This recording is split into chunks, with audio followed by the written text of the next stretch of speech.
আসসালামু আলাইকুম। আমরা আজকে Adobe Illustrator ইন্টারফেস সম্পর্কে জানব। তার জন্য আমরা সর্বপ্রথম যে কাজটি করব Adobe Illustrator সফটওয়্যারটিকে ওপেন করব।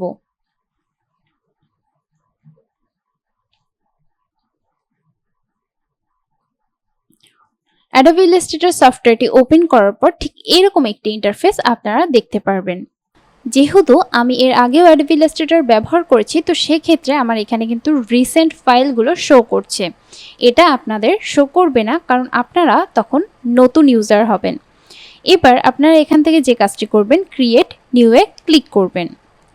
এখানে দেখুন কি কি অপশন রয়েছে: recent, save, mobile, web, print, film and video, art and illustration, সকল অপশনগুলোই রয়েছে।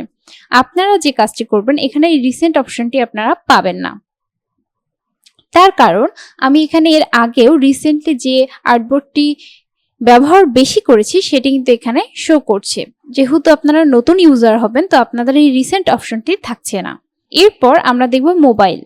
মোবাইলে যাওয়ার পর আপনার মোবাইলের জন্য যে কোনো ডিজাইন করতে চাইলে এখান থেকে আর্টবোর্ড নিতে পারেন। তো আমরা যে কাজটি করব, প্রিন্টে যাব এবং আপাতত আমি A4 এ একটি ক্লিক করব।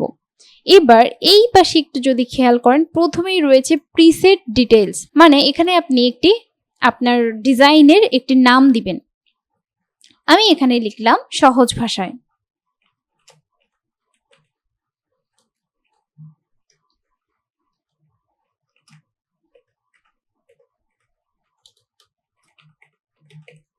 ওকে, এবার আপনারা যদি একটু এখানে খেয়াল করেন, এখানে পয়েন্টস আকারে আছে, তো আপনি চাইলে এখানে পিক্সেল আকার করে দিতে পারেন, আপনি চাইলে এখানে ইঞ্চিস করে দিতে পারেন। তো আপনার যেটি দরকার, পিক্সেল দরকার হলে পিক্সেল রাখবেন, ইঞ্চির দরকার হলে ইঞ্চিতেই রাখবেন। এরপর যেটা রয়েছে সেটা হলো এখানে আর্টবোর্ডের সংখ্যা, একটি, দুটি নাকি তিনটি, সেটি আপনি আপনার মন মতো দিতে পারবেন। এখন আপনারা যদি একটু এখানে খেয়াল করেন, এখানে কিন্তু দুই রকমের আর্টবোর্ড রয়েছে। একটা রয়েছে প্রোটেইট, মানে এই যে অপশনটি রয়েছে এটা হচ্ছে প্রোটেইট, এবং এই যে অপশনটি রয়েছে এটা হচ্ছে ল্যান্ডস্কেপ। তো আমরা সবসময় প্রোটেইট মোডে রেখেই কাজ করি, তো আমরা প্রোটেইট মোডেই রাখলাম এবং আর্টবোর্ডের সংখ্যা আমি 1 দিলাম। নেক্সট যে জিনিসটি রয়েছে সেটি হলো ব্লিড। ব্লিড আপনার কখন প্রয়োজন পড়বে? যখন আপনি কোনো ডিজাইন করবেন প্রিন্ট করার জন্য, তখন আপনাকে ব্লিড এরিয়া রেখে কাজ করতে হবে। সাধারণত flyer design, business card design, এই টাইপের ডিজাইনগুলোতে কিন্তু আমাদের ব্লিড এরিয়ার দরকার হয়। তো আপনি এখানে চাইলে এভাবে বাড়িয়ে দিতে পারেন, কমিয়ে দিতে পারেন। একটা কথা কালার মোডের ক্ষেত্রে অবশ্যই মনে রাখবেন, যদি কোনো ডিজাইন প্রিন্ট হয় সেক্ষেত্রে অবশ্যই CMYK মোড রাখতে হবে, এবং যদি সোশ্যাল মিডিয়াতে ব্যবহার করা হয় কোনো পোস্ট আকারে বা মার্কেটিং এর জন্য, সেক্ষেত্রে আপনি RGB রাখবেন। বাট মোট কথা, প্রিন্টের জন্য ব্যবহৃত হলে অবশ্যই CMYK কালার মোড রাখতে হবে। অ্যান্ড এখানে রাস্টার ইফেক্ট হাই 300 PPI রাখবেন। এরপর বাকি যাই আছে আপনি সেগুলোকে কিছু না করেই ক্রিয়েট অপশনে ক্লিক করবেন। ওকে, আমাদের পেজটি কিন্তু ক্রিয়েট হয়ে গিয়েছে। এখন আমরা জানবো Adobe Illustrator ইন্টারফেস সম্পর্কে। সেটি ভালোভাবে বোঝার ক্ষেত্রে আমি Adobe Illustrator-ই একটি ফাইল তৈরি করেছি, চলুন দেখে আসি। আমি কিন্তু আপনাদেরকে Adobe Illustrator ইন্টারফেস এর যে সকল বিষয়গুলো রয়েছে সকল কিছুই Adobe Illustrator এর মধ্যেই দেখাচ্ছি। আমরা যদি এখানে একটু খেয়াল করি, প্রথমেই যে বারটির কথা উল্লেখ রয়েছে সেটি হলো মেনু বার। তো আমরা এই যে উপরে যে বারটি দেখতে পাচ্ছি, এই বারটিকে বলা হয় মেনু বার। মেনু বারে ঠিক কি কি রয়েছে? File, edit, object, type, select, effect, view, window and help, এই কয়টি বিষয় রয়েছে মেনু বারে। এবার দেখুন ফাইলের ভিতরে আমরা ঠিক কি পাচ্ছি। আমরা নিউ ডকুমেন্ট ক্রিয়েট করতে পারছি, কিছু ওপেন করতে চাইলে ওপেন করতে পারছি, ক্লোজ করতে পারছি, ক্লোজ অল করতে পারছি, save, save as, save a copy, save as template, place করতে পারছি কোনো পিকচার, এক্সপোর্ট করতে পারতেছি। এছাড়াও ডকুমেন্ট সেটআপ অথবা ডকুমেন্ট কালার মোড চেঞ্জ করতে পারছি। আমরা এখানে চাইলে RGB থেকে CMYK কালার মোড করে দিতে পারবো। এবং নেক্সট রয়েছে file information, and at last আমরা দেখতে পাচ্ছি এখানে প্রিন্ট এবং এক্সিট রয়েছে। এরপর যদি একটু খেয়াল করি, এডিটে কি রয়েছে। এখানে দেখুন cut, copy, paste, paste in front, back, place, paste on all artboards, find and replace, spelling, এই সকল বিষয় কিন্তু রয়েছে এবং কালার সেটিংস এর অপশনও কিন্তু রয়েছে। এরপর যদি আমি একটু অবজেক্টে যাই তো দেখতে পাবো এখানে ট্রান্সফর্ম রয়েছে। এই সকল বিষয়ে বিস্তারিত কিন্তু আমরা আস্তে আস্তে শিখবো। এরপরে arrange, align, group, ungroup, lock, unlock all, hide, show, crop করতে পারবো, রাস্টারাইজ করতে পারবো। এখানে আরো বিভিন্ন অপশন রয়েছে, path, shape, pattern, repeat, blend, envelope, distort, perspective, image trace, text warp, clipping mask এবং অসংখ্য বিষয়। এরপর আমরা একটু টাইপে খেয়াল করব। দেখুন টাইপ সেহেতু আমাদের ফন্ট রিলেটেডই সকল কিছু থাকবে। এখান থেকে চাইলে আমরা ফন্ট চেঞ্জ করতে পারবো, রিসেন্ট ফন্ট কোনগুলো আপনি ব্যবহার করেছেন সেটা দেখতে পারবেন, ফন্ট সাইজ চেঞ্জ করতে পারবেন। এছাড়াও রয়েছে জিলিপ সম্পর্কেও আমরা একটি ক্লাস করব। এছাড়াও বিভিন্ন অপশন রয়েছে, find, replace font, change, sketch, সকল কিছুই। এরপর যদি আমরা খেয়াল করি সিলেক্ট, তো এখানে অল সিলেক্ট হবে, জাস্ট সিলেক্ট মানে সিলেক্ট করবে। নেক্সট রয়েছে এফেক্ট। আমরা এফেক্ট মানে বুঝছি বিভিন্ন ধরনের এফেক্ট থাকবে এখানে, 3D এফেক্ট রয়েছে, convert to shape, crop mark রয়েছে, ডিস্টোর্ট এন্ড ট্রান্সফর্ম রয়েছে, পাথ রয়েছে, pathfinder, rasterize, warp, artistic, blur, brush stroke, distort, সকল কিছু রয়েছে। এরপর আমরা একটু ভিউয়ে যাব। ভিউয়ে দেখুন এখানে দেখতে পাবেন জুম ইন, জুম ইন হলো, এবার জুম আউট। এবার যদি আমি দেখি ফিট আর্টবোর্ড ইন উইন্ডো, তো আর্টবোর্ড অনুযায়ী কিন্তু ফিট হয়ে গেল। নেক্সট যদি একটু দেখি ফিট অল ইন উইন্ডো, দেখুন এখানে যে কয়টি আর্টবোর্ড রয়েছে সব উইন্ডোতে ফিট হয়েছে। তো এই সকল বিষয়ই রয়েছে মূলত ভিউয়ে। আমরা আবারও মেনু বারে যাব এবং আর কি রয়েছে দেখে নিব। এবার রয়েছে উইন্ডো। এই উইন্ডোটা আমাদের জন্য অনেক গুরুত্বপূর্ণ। এখান থেকে আমাদের যে সকল টুলস গুলো বেশি প্রয়োজন সেগুলো আমরা নিতে পারি। যেমন ধরুন আপনার ব্রাশ লাগছে কিংবা গ্রেডিয়েন্ট টুল লাগছে, তো আমি এখানে গ্রেডিয়েন্টে ক্লিক দিলাম এবং এই টুলটিকে এভাবে আমি আমার ফ্লোটিং প্যালেটে রেখে দিলাম। এছাড়াও রয়েছে এখানে আপনি টিউটোরিয়াল দেখতে পারবেন বা কোনো কিছু নতুন আসলে সেটা কিন্তু এখানে দেখতে পাবেন। যাই হোক, মেনু বারের বিষয়টি শেষ। এবার আমরা নেক্সট বার সম্পর্কে জানবো। দেখুন আমাদের নেক্সট যে বারটি রয়েছে সেটি হলো কন্ট্রোল প্যানেল। এই যে মেনু বারের নিচে যে প্যানেলটি দেখতে পাচ্ছেন এটি মূলত কন্ট্রোল প্যানেল। এই কন্ট্রোল প্যানেলের সকল কিছুই আমি কিন্তু এখানে একটি পিকচার রেখেছি এবং তার সঙ্গে এখানে লিখে রেখেছি যে কোনটিকে কি বলা হয়। অ্যাজ ইউ ক্যান সি, এখানে এই যে এটি হচ্ছে ফিল কালার। তো আমরা একটু খেয়াল করলে কিন্তু এখানেই ফিল কালার দেখতে পাবো। নেক্সট স্ট্রোক কালার, তো আমি এখানে কিন্তু লিখে দিয়েছি স্ট্রোক কালার। নেক্সট রয়েছে স্ট্রোক পয়েন্ট, মানে আপনি কত পয়েন্টে স্ট্রোক রাখতে চাচ্ছেন সেটি। এরপরে কিন্তু রয়েছে ব্রাশ ডেফিনেশন। এখান থেকে আপনি আপনার ব্রাশটি সিলেক্ট করতে পারবেন।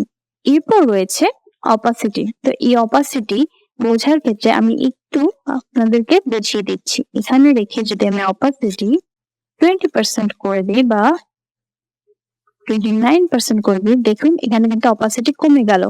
আবার কন্ট্রোল জেড দিয়ে দিব। এবার দেখুন আমরা অপাসিটি দেখলাম। নেক্সট কি রয়েছে সেটা হলো গ্রাফিক স্টাইল প্যানেল। তো এটি বোঝার জন্য আমরা একটা রেক্টাঙ্গেল শেপ নিব এবং এই স্টাইল থেকে আমরা একটি প্যাটার্ন সিলেক্ট করে দেব। তো আশা করি গ্রাফিক স্টাইল প্যানেল কি সেটি বুঝে গেছেন। নেক্সট রয়েছে ডকুমেন্ট সেটআপ। ডকুমেন্ট সেটআপে যদি আমি ক্লিক করি তো আপনি এখানে ডকুমেন্টের সেটআপ গুলো দেখতে পারবেন। নেক্সট প্রিফারেন্স, এখানে কিন্তু সকল কিছু রয়েছে, type, unit, guide and grid. আপনি চাইলে এখানে ডিফল্ট যে গাইডস এর কালারটি রয়েছে সেটা আপনি চেঞ্জ করে দিতে পারবেন। নেক্সট রয়েছে হচ্ছে সিলেক্ট সিমিলার অবজেক্ট। আপনি যদি এটাকে সিলেক্ট করে সিলেক্ট সিমিলার অবজেক্টে ক্লিক করেন, এই ধরনের যতগুলো শেপ আছে সবগুলোই কিন্তু এটি সিলেক্ট করে ফেলবে, কিছুটা ম্যাজিক ওয়ান টুলের মতো। এরপর আমাদের যে বারটি রয়েছে সেটা হলো ফ্লোটিং প্যালেট। ফ্লোটিং প্যালেট কোনটি? সেটি হলো এই যে লম্বা আকৃতির যে বারটি দেখতে পাচ্ছেন, এটি হলো ফ্লোটিং প্যালেট। আপনি আপনার প্রয়োজন অনুসারে এখানে টুলস গুলো এনে সাজাতে পারেন। যেহেতু আমাদের ডিজাইনারদের জন্য লেয়ার মেইনটেইন অনেক ইম্পর্টেন্ট, তাই আমি লেয়ার অপশনটিকে একটু বড় করে বাকিগুলোকে ছোট করে এখানে প্যালেটটি সাজিয়ে রেখেছি। দেখুন এখানে লেখা আছে adjust the floating palette according to your needs. আপনার প্রয়োজন অনুসারে এই ফ্লোটিং প্যালেটটি আপনি সাজিয়ে নিতে পারেন। নেক্সট আমরা যে বিষয়টি দেখব সেটি হলো আর্টবোর্ড। আমরা সকলেই আর্টবোর্ড সম্পর্কে জানি, তারপরও একটু দেখিয়ে দিচ্ছি। এই যে এটি আমাদের আর্টবোর্ড। দেখুন আমি এখানে রেড মার্ক দিয়ে দেখিয়ে দিয়েছি কোনটি হচ্ছে আমাদের আর্টবোর্ড। এরপর আমরা সব থেকে লং বারটা সম্পর্কে একটু দেখব এবং জানবো। দেখুন এই যে লেফট সাইডে আমরা যে বারটিকে দেখতে পাচ্ছি এটিকে বলে টুল বার, এবং এই টুল বারে হিউজ পরিমাণ টুল থাকে এবং এই টুলগুলো ইউজ করে আমরা টি শার্ট ডিজাইন করব। খুবই শর্টলি আমরা জেনে নিই এখানে কি কি ধরনের টুলস রয়েছে। রয়েছে selection tool, direct selection tool, magic wand tool, lasso tool, pen tool, curvature tool, type tool, line segment tool, rectangle tool, paint brush tool, shaper tool, eraser tool, rotate tool, scale tool, width tool, transform tool, shape builder tool, perspective grid tool, mesh tool, gradient tool, eyedropper tool, blend tool, symbol sprayer tool, column graph tool, artboard tool, slice tool, hand tool, zoom tool, এবং রয়েছে feel colour, default fill and stroke, stroke colour, fill options, change screen mode এবং drawing modes. তো এটি আমি খুবই shortly আপনাদেরকে কি কি টুলস রয়েছে সেটি বলেছি। পরবর্তীতে বিস্তারিতভাবে কিন্তু এই সকল টুলস নিয়ে ক্লাস করানো হবে। আমরা এবার একটু নেক্সট বারের দিকে যাব। দেখুন এখানে আছে ডকুমেন্ট উইন্ডো। ডকুমেন্ট উইন্ডোটা কি? এই যে এখানে আমি 3টি পেজ ক্রিয়েট করে রেখেছি। এটা দেখুন আপনারা যদি খেয়াল করেন তো এই জিনিসটি হলো ডকুমেন্ট উইন্ডো। আপনাদের বোঝার সুবিধার্থে এখানে আমি একটি পিকচারও রেখেছি। নেক্সট রয়েছে স্ট্যাটাস বার। স্ট্যাটাস বার কোন জিনিস? দেখুন একদম নিচে যদি একটু খেয়াল করেন তো দেখতে পাবেন এখানে একটি বার রয়েছে এবং এই বারটির নাম হলো স্ট্যাটাস বার। প্রথমেই বলে নিই এই যে অপশনটি অথবা এই যে এখানে দেখতে পাচ্ছেন এটা হলো জুম ভিউ। এখানে আমি যদি 100% করি তোমরা 100% জুম ভিউ দেখতে পাবো। এবার আমি এখানে 70% করলাম। নেক্সট আছে রোটেট ভিউ। এখানে যদি আমি 5 লিখে এন্টার করে দেখুন এটা কিন্তু 5 ডিগ্রি অ্যাঙ্গেলে রোটেট হয়ে গেল। এবার আমি আবারও 0 ডিগ্রিতে এনে ফেলবো। নেক্সট যেটি রয়েছে সেটা হলো আর্টবোর্ড নেভিগেশন। তো আর্টবোর্ড নেভিগেশন হলো আমি যত নম্বর আর্টবোর্ডে ক্লিক করব এখানে সেটি শো করবে। দেখুন আমি 6 নম্বর আর্টবোর্ডে ক্লিক করলে 6 লেখা উঠছে, 5 নম্বর আর্টবোর্ডে ক্লিক করলে 5 লেখা উঠছে, এবং আমি উপরের আর্টবোর্ডটিতে ক্লিক করলেও কিন্তু এখানে 4 শো করছে।